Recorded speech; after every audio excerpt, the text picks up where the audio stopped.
bonjour à tous, tous ceux que je n'ai pas eu l'occasion de saluer. Et merci également aux organisateurs de cette journée à laquelle je suis ravie de participer. Alors je vais vous présenter un peu mon travail de thèse. Cette thèse, je l'ai débutée en 2012 et elle portait sur les bibliothèques numériques. Et elle comporte 3 grands axes. Un axe sur la politique du numérique et la construction socio-historique du numérique. Un axe sur les effets du numérique sur l'organisation du travail et la profession de bibliothécaire. Et un axe sur les publics, leurs pratiques et leurs usages sociaux du numérique. Et c'est spécifiquement sur ce dernier axe que je vais m'arrêter dans cette communication. Donc, quand cette thèse a débuté, on se trouvait dans un contexte de développement des bibliothèques numériques en bibliothèques municipales. Donc, il existait déjà des bibliothèques numériques, notamment Gallica, qui est certainement la plus connue. Mais en bibliothèque municipale, il y a vraiment une accélération notoire à partir de 2010.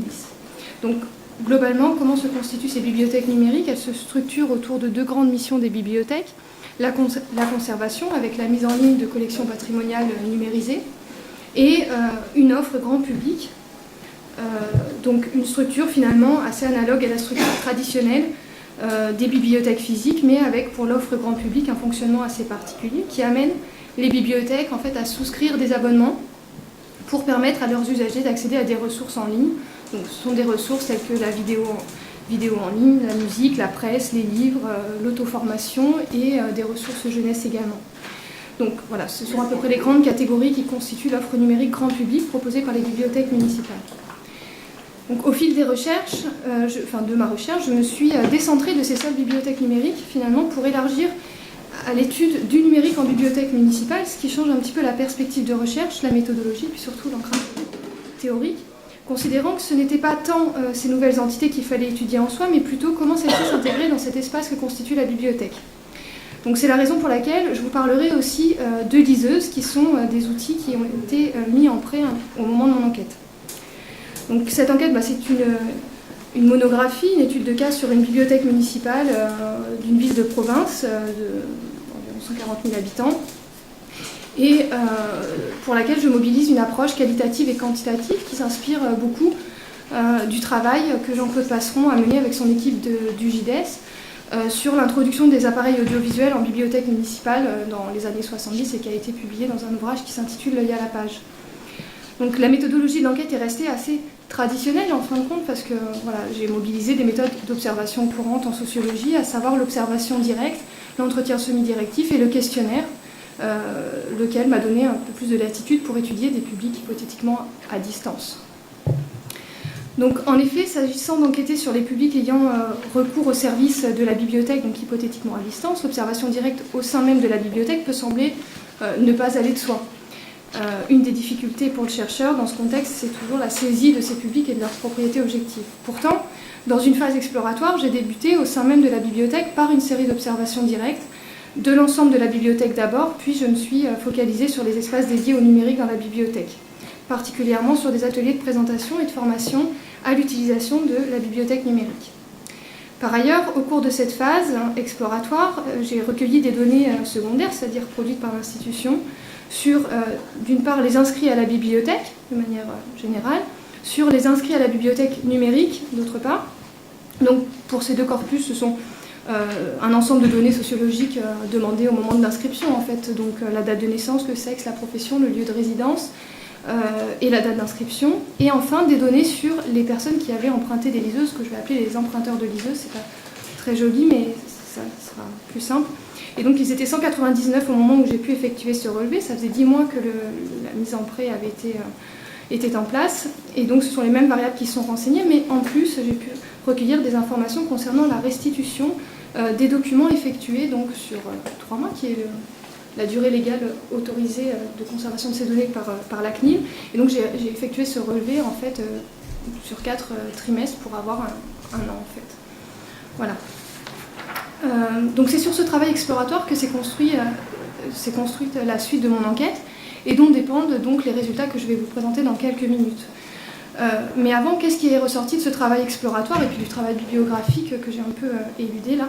Eh bien, au regard des données produites par Olivier Donat sur les pratiques culturelles des Français à l'ère du numérique en 2008, et puis notamment les discours communs associant une génération de digital natives à l'utilisation du numérique, eh bien, les observations statistiques et directes ont attesté d'un écart assez flagrant avec la réalité sur le terrain. Les données statistiques indiquaient peu de nouvelles inscriptions à la bibliothèque et pour la bibliothèque numérique et les liseuses, des usagers majoritairement âgés. Par ailleurs, la fréquentation des ateliers numériques donnait à avoir une faible fréquentation, une fréquentation majoritairement des retraités et des usagers que je trouvais dans d'autres manifestations de la bibliothèque, des clubs de lecture, des expositions, des projections de films, etc. Donc de là ont émergé plusieurs hypothèses. Une première qui avançait donc que les pratiques numériques répondaient peut-être à des logiques propres à l'espace de la bibliothèque, qui n'était peut-être pas celle identifiée par Olivier Donat dans son enquête, qui était plus large. Une deuxième hypothèse avançait que le numérique n'attirait pas de nouveaux publics à la bibliothèque et qu'il ne permettait pas non plus de changement dans les goûts culturels, notamment pour la lecture. Et enfin, une troisième hypothèse consistait à avancer qu'il n'y avait pas, ou peu, d'utilisateurs dont les usages des services et des contenus ne se réaliseraient qu'exclusivement à distance. Donc, afin de les tester, ces hypothèses, j'ai mis en place une enquête par questionnaire auprès de l'ensemble des publics du réseau de la bibliothèque. Donc, c'est une bibliothèque municipale avec une grande structure et puis des annexes, 5 annexes, et un questionnaire donc, qui demandait aux individus de renseigner 5 grandes thématiques, leurs pratiques au sein de la bibliothèque, leurs usages du numérique, les autres pratiques culturelles qu'ils pouvaient avoir en dehors, l'équipement de leur foyer et puis leurs caractéristiques sociales. Donc l'idée ici, c'est clairement d'étudier les pratiques numériques en relation avec les pratiques que j'appellerais traditionnelles au sein et en dehors de la bibliothèque. Donc la population de référence a été définie par le fait d'utiliser les services de la bibliothèque, que ce soit sur place ou à distance, et quelle que soit la qualité ou la quantité du service utilisé. Donc afin de saisir l'ensemble de ces publics, eh bien, le questionnaire a été adapté et créé sur 2 supports distincts, un support papier et un support diffusé en ligne. Donc il y a eu 1996 répondants à ce questionnaire qui ont répondu de manière plus ou moins complète, plutôt complète. 1749 ont répondu en ligne et 247 à la version papier de manière volontaire, par sollicitation ou bien en face à face, j'ai fait passer des questionnaires en face à face.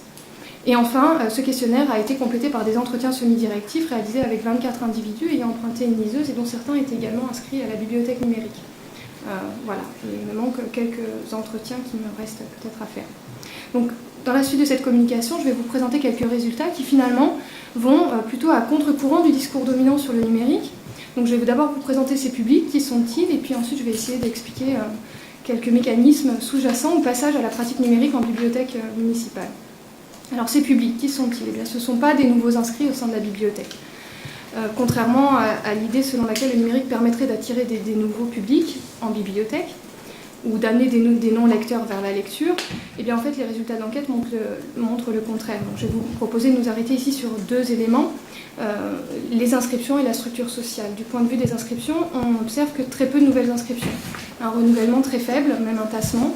Et le public de la bibliothèque dans son ensemble est un public plutôt anciennement inscrit. La majorité l'est depuis plus de 5 ans, 62% ont été inscrits depuis plus de 5 ans, donc un public qui est inscrit bien avant la mise en place de la bibliothèque numérique. Enfin, au moins quelques années avant la bibliothèque numérique. Et pour les supports et contenus dont l'accès est soumis donc à inscription à la bibliothèque, donc les liseuses notamment, et puis la partie de la bibliothèque numérique adressée au grand public, on observe également un public qui est majoritairement inscrit de longue date. Ensuite, sur la structure sociale des publics, il y a 3 constats saillants à noter. Un public qui est plus resserré socialement pour la liseuse, un public plus âgé pour la liseuse et la bibliothèque numérique, toujours sur la partie grand public, et un public plus masculin pour cette partie grand public de la bibliothèque numérique. Donc, un public plus resserré socialement pour la liseuse. En fait, on constate que des catégories sociales sont complètement absentes ou très faiblement représentées. Donc, il s'agit des artisans, commerçants, chefs d'entreprise, les ouvriers et les agriculteurs. Les cadres et professions intellectuelles supérieures constituent la catégorie la plus représentée, suivie de la catégorie des professions intermédiaires. Donc, finalement, loin de donner un accès plus large à la lecture, le prêt de la liseuse montre que, toutes choses égales par ailleurs, ce sont les plus dotés en ressources culturelles qui semblent davantage se tourner vers ces outils. Ensuite, un public plus âgé et plus masculin pour la bibliothèque numérique. Effectivement, pour cette partie grand public, on observe que le sexe et l'âge on observe des relations plus saillantes pour le sexe et l'âge. Donc au sein de la bibliothèque, l'inscription à la bibliothèque numérique est une pratique plus masculine que féminine, parce qu'au regard des inscrits de la bibliothèque, les hommes sont surreprésentées parmi les inscrits, contrairement aux femmes qui, elles, sont complètement sous-représentées. Ensuite, du point de vue de l'âge, la catégorie des 20-24 ans qui compte le plus d'étudiants et plus que les autres non inscrites à la bibliothèque numérique. Donc il y a un phénomène de répulsion, enfin j'utilise le pourcentage à l'écart maximum, donc il y a un phénomène de répulsion de ces contenus pour cette catégorie-là, et à l'inverse, un phénomène d'attraction pour la catégorie des 65 ans et plus. Donc on peut considérer que parmi son public global, ce sont les publics les plus âgés et par voie de conséquence les retraités qui se tournent le plus vers ce type de ressources, au moins du point de vue de l'inscription. Donc il y aurait une position générationnelle dans cette inscription à la bibliothèque numérique. Et cette question d'âge, on la retrouve également pour les liseuses en fait. Parmi les emprunteurs, on retrouve une présence plus importante des plus de 50 ans et une surreprésentation des 50-59 ans. Donc pour les deux, ce sont les franges les plus âgées parmi le public de la bibliothèque qui se tournent vers ces outils. Et donc, ça remet en cause cette idée de jeunes générations qui auraient une appétence particulière pour les nouvelles technologies, en tout cas au sein de la bibliothèque. Et voilà, quand Donna notait un vieillissement de la fréquentation des bibliothèques, et on pouvait alors espérer un attrait des plus jeunes grâce au numérique, finalement c'est tout le contraire qui semble se produire. Alors, c'est là que peut-être l'observation des pratiques devient intéressante pour les logiques qu'elle permet de révéler. Qu'est-ce qui détermine cette pratique numérique en bibliothèque, ou au moins qu'est-ce qu'elle révèle? D'abord, il faut faire un constat assez général et important. Les ressources numériques sont majoritairement méconnues. On observe que seulement une petite partie du public de la bibliothèque connaît ces ressources numériques. Donc, les collections patrimoniales numérisées, un peu plus, 50%, mais pour l'offre grand public sur abonnement, 72% des répondants au questionnaire déclarent ne pas avoir eu connaissance de ces abonnements souscrits par la bibliothèque. Ensuite, ce sont des ressources qui sont rarement consultées. C'est-à-dire qu'en dépit de l'inscription, on peut s'inscrire, mais on ne va pas forcément les consulter. Donc on retrouve, comme pour la liseuse, c'est quelque chose que j'avais observé pour la liseuse, une logique de découverte, de curiosité, d'expérience, plus qu'un usage qui se voudrait constant. Donc, toutefois, la presse en ligne et la musique en ligne sont quand même deux ressources qui vont être nettement plus consultées et de manière plus régulière que les autres. Ensuite, on constate que ces pratiques numériques s'inscrivent dans la continuité de pratiques déjà effectives au sein de la bibliothèque. Les individus qui empruntent des liseuses sont déjà des emprunteurs, ils empruntent des documents. Des livres, mais pas seulement, d'autres types de documents également. Et ce sont de forts lecteurs. Et pour la bibliothèque numérique, on fait des constats similaires. Si pour le public de la bibliothèque numérique est plus masculin que le public de la bibliothèque, on constate quand même que les femmes vont plus, parmi ce public de la bibliothèque numérique, plus se tourner vers la lecture numérique, et les hommes plus vers la consultation de la presse en ligne et la musique en ligne. Donc on retrouve pour la bibliothèque numérique une répartition sexuée des goûts culturels déjà observable au sein de la bibliothèque, puis en fait même plus largement d'un point de vue des pratiques culturelles. Alors il ne semble pas s'agir d'un déplacement d'un médium vers un autre, mais au contraire une multiplication des canaux d'information au sein même de la bibliothèque. En fait, le public de la bibliothèque numérique a un rythme, et les emprunteurs de liseuses aussi, ont un rythme de visite plutôt soutenu et régulier de la bibliothèque, mais ce n'est pas un public composé de passagers. Il est fortement exposé au monde de la bibliothèque. Les inscrits de la bibliothèque numérique ont plus que les autres été informés, par exemple, de ces abonnements souscrits par la bibliothèque en direct lors d'un face-à-face avec un ou une bibliothécaire, donc dans le cadre d'un échange oral. Et parmi les diverses pratiques réalisées par les fréquentants de la bibliothèque, les inscrits à la bibliothèque numérique et les emprunteurs de liseuses également se situent parmi ceux qui multiplient le plus les activités en son sein. Ils empruntent, consultent sur place, font tout autre chose hors usage des collections, et plus spécifiquement en termes d'emprunt et de consultation, ils vont utiliser massivement les collections et de manière diversifiée en se tournant à la fois vers les livres et les autres supports, que ce soit imprimé ou multimédia. Donc cette appétence pour le numérique vient clairement s'intégrer dans cette multiplication des pratiques, et c'est donc plus dans le sens d'un cumul et une forme d'éclectisme des pratiques que semblent se développer ces pratiques numériques. Il y a donc une opposition générationnelle, certes, mais aussi sociale, entre ceux qui multiplient les pratiques et ajoutent le numérique, et ceux qui vont avoir une seule pratique au sein de la bibliothèque. Ça va? Je suis dans le bas. Donc, on est plutôt ici, en fait, dans une réfutation des théories postmodernistes qui avançait la moyennisation des goûts culturels et au contraire plutôt une polarisation en fait, des pratiques et des goûts tels que l'a présenté Coulangeon dans les Métamorphoses de la distinction. Donc, je vais conclure là-dessus. En bibliothèque, si le numérique attire les plus âgés du public de la bibliothèque, tout semble se passer finalement comme si il constituait dans les pratiques une variable un peu de distinction pour une frange du public considérée en marge de celui-ci. La multiplicité des pratiques revêt la forme d'un éclectisme, témoignant d'une bonne volonté culturelle qui se trouverait donc être à l'origine de la pratique numérique ou au moins de l'intérêt porté aux ressources numériques, même si l'usage réel ne suit pas systématiquement la découverte. Et les entretiens que j'ai pu réaliser ont mis à jour ce phénomène et montré que pour cette catégorie, proche de la retraite, ou au début de la retraite, et donc n'appartenant pas à cette génération des digital natives, s'intéresser aux nouvelles technologies, c'est aussi ne pas rester en marge, c'est être dans le coup, et par là se distinguer de ceux de la même génération qui n'iraient pas vers ces contenus par refus ou absence de compétences dans la manipulation des nouvelles technologies. J'aurais pu parler aussi de la question de la socialisation, mais je vais peut-être passer un peu pour finir sur un autre point. La rhétorique du retard qu'on retrouve notamment chez les professionnels des bibliothèques, mais aussi dans les discours des politiciens, rhétorique selon laquelle la France et les bibliothèques françaises seraient en retard, notamment par rapport aux pays anglo-saxons d'un point de vue de l'offre numérique, se retrouve à l'échelle de ces usagers, en fait, qui eux non plus ne veulent pas être en retard. Donc, il y a clairement une intériorisation de ce type de discours. Et par ailleurs, il faut noter que passer au numérique ne se fait pas sans qu'une forme de violence symbolique ne s'exerce, et ce passage représente un réel investissement en termes de temps consacré à l'incorporation des connaissances nécessaires à la maîtrise des outils technologiques, et à l'incorporation aussi des normes et valeurs qui enrichissent l'utilisation.